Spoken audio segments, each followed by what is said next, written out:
So welcome to part 2. We definitely got to get into this.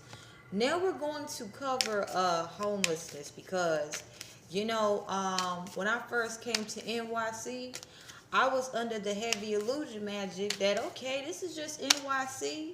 These people are, they've made choices so that they can end up on the streets. But then you actually see there's some people who are literally healers who have been homeless for years. And you can tell they're healers because they refuse to give up. They may look deranged, they may look they when they talk, it may not make sense. But someone who's spiritual will be able to recognize that person's a healer. But because their energy is so tainted due to the trauma they've experienced, no one's going to pay them any attention. So we can continue this corrupt system of homelessness. Then you have those people who are just straight up, they getting their karma back for doing somebody dirty. You know what I'm saying? So let's continue talking about this because it could be anybody right now that's homeless. I was laying in my bed. Thank you, God. Thank you, universe, for my bed. And I started thinking back to times when I was 8 or 9 months pregnant, sleeping on an elevator with one of my exes during winter time. And there was a man who felt quite privileged. He felt quite privileged that he was able to have a city job where he was able to walk the parking deck and just, make sure there was no one violating. I mean, literally, my stomach was growing, belly growing. Even when my stomach was growing, I was being harassed in the fucking shelter. Energy vampires a mile away. People trying to touch my stomach like it was nobody's business. And then it got to the point where the shelter in Raleigh, North Carolina, was on some very highly illegal shit, man. So I wasn't able to stay in the shelter. So I was sleeping in the parking deck, y'all. And I was doing my best to make it work. I was being this fake level of optimism. Not realizing that there was an injustice going on. Because for me to be walking around ready to give birth to a child, that right there, that should not be normal. I mean, in New York, I remember passing a young lady who had a sign, 333 confirmation. She said, pregnant, help me. People just kept walking past. And I'm pretty sure the help that she received was some shady, slimy shit. Because there's a lot of evil-hearted people who love to basically, take from a pregnant individual's sacral chakra. They don't care that the woman is carrying an innocent life. They just want the energy of that innocent soul within the woman. So to be a woman homeless, it's difficult. To be a woman homeless while pregnant, it is fucking difficult. In the shelter where I was in Greenville, North Carolina, it was a domestic abuse shelter.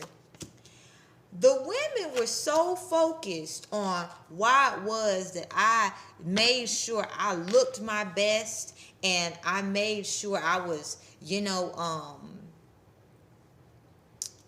at peace with myself instead of giving into the drama of the shelter. Why it was that I wasn't watching Love and Hip Hop. Why it was that I was minding my own business. Why was it such a big deal that I was exploring that, my witch background? I won't bothering nobody. But the people that were showing signs of codependency, I remember we actually in Greenville, North Carolina, we had a meeting in the shelter I was at, and I have been having someone wanting to get so close to me, to touch me and talk to me, that during this meeting I was just fed up. So fear was telling me, don't say anything, don't say anything. But I had to say something. So I said, why is it that you keep going off at me because I don't want to talk to you? You a grown-ass woman. I'm a grown-ass woman. I have a child. You have a child. Why are you so pressed about having a conversation with me? Now, the way the individual who was leading the group, she wanted to at first continue, allowing this, type of unhealthy toxicity to continue. But with the way that I had, expressed how I was very uncomfortable being gang stalked and knowing that people were actively gang stalking me, she had to say something that helped. There was, they were so eager to kick me and my daughter out, even though I have been making and doing everything I could to find housing. But Source and God made it so I would not get comfortable in Greenville, North Carolina, because I had no idea how dangerous my family can be. And I'm actually very grateful for experiencing homelessness. I'm gonna be honest with you guys. Where I'm currently staying at, the jealous, envious females who are the ones you go to make a complaint about something in the apartment and things like that. They came into my home, and because it's so much love in here, everything that I had, they automatically saw, okay, she has money. No, it's self-love. There was a toxic masculine who came in here to fix something for me, and because the energy is so feminine in my home, he wanted to put his toxic masculine energy in here to overpower it. And this is where I knew that if I just act like I don't see what's going on, if I act like I don't see what's going on, I was going to experience some real fucking problems. So basically, I did what I needed to do. I spoke up for myself and let him know, I don't feel comfortable with you in here. I'm about to open the door.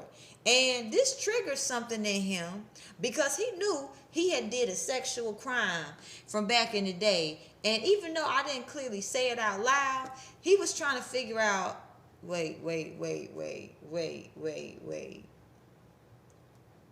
So he stormed out and was like, I'm gonna go get some people to come up here with me to go basically have the two jealous ladies come in and validate him, so it could seem as if it was 3 against 1.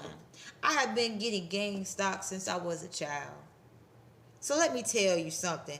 If you are trying to gang stalk me, honey, I carry the punch of 1,000,000 men with my voice. So bring all the people that you motherfucking want. I'm going to knock all of you out by speaking the truth. Well, the 2 young ladies came up, and at the time, I was still learning to build boundaries, learning to state these boundaries verbally, right?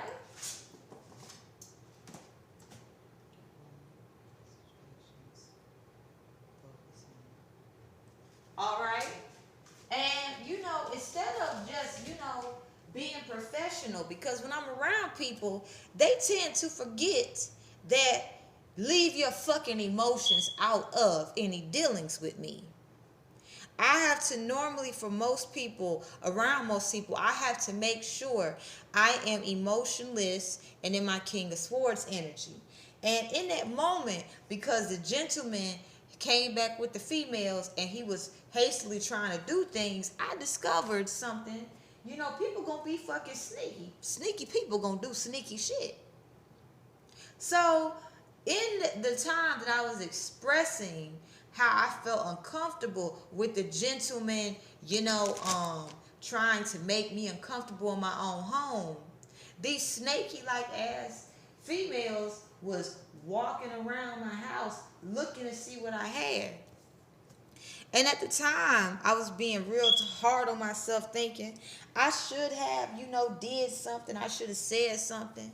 No. I really see, these two females also said, if you ever need help with anything, we'll come up. No. These females have been doing spell work so something can go wrong in my apartment so that they can come up here and size my shit up. So they can see how to get close to me and sabotage me. So it's like I'm aware of all this stuff. And here we go back to homelessness. I got people trying to make me uncomfortable. Like literally, I had a random man knock on my door and say, do you have tissue paper? Now, with this building, it's crawling with motherfucking drugs. The average person would say, well, it's just somebody, drug addiction. Okay, a drug addiction, you are willingly choosing to give into your addiction. It is hard as hell to, I'm gonna be honest with you. When you have an addiction, it's hard as hell to deny the addiction. But if you love yourself, you're gonna take the necessary precautions to do it. Now, the average person would be like, oh yeah, it's just a drug addiction. But my intuition tells me that one of them ladies sent that person 12/12 confirmation to my door to knock on my door.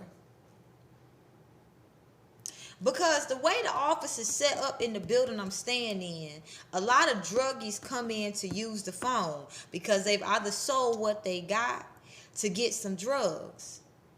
So what I'm picking up is that a couple of ladies put out, a certain, because they know who's on the floor. They got a good memory. They very intelligent.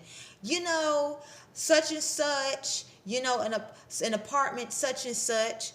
And the person possibly heard it and was like, and they planted seeds for this person to basically knock on my door and make me feel uncomfortable. So this is the shit healers have to deal with. However, instead of us dealing with it, I'm about to come up, Spirit, what's the solution that we can, implement when it comes to homelessness? Because I have people, once again, the goal is to get me homeless by making me feel as if I am unsafe.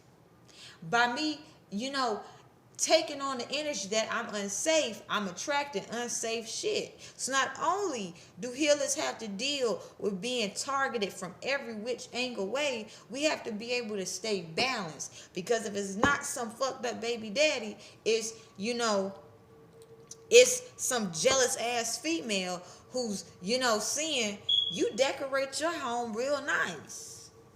Your house smell good. You got tarot cards. So the solution, we got 4 cups, supported by the Knight of Wands, supported by the Star. It's good. We're healers. We've taken the road that we're supposed to be taking, healing. With this 4 cups energy, it's time for us to really slow down and really see things in slow motion. Because with this Knight of Wands here, there's people moving fast around us doing shit in the background so that we will miss the little bitty steps they're taking so that our healing will stop and what these implementations of homelessness will fall into place. All right? That's it for part 2.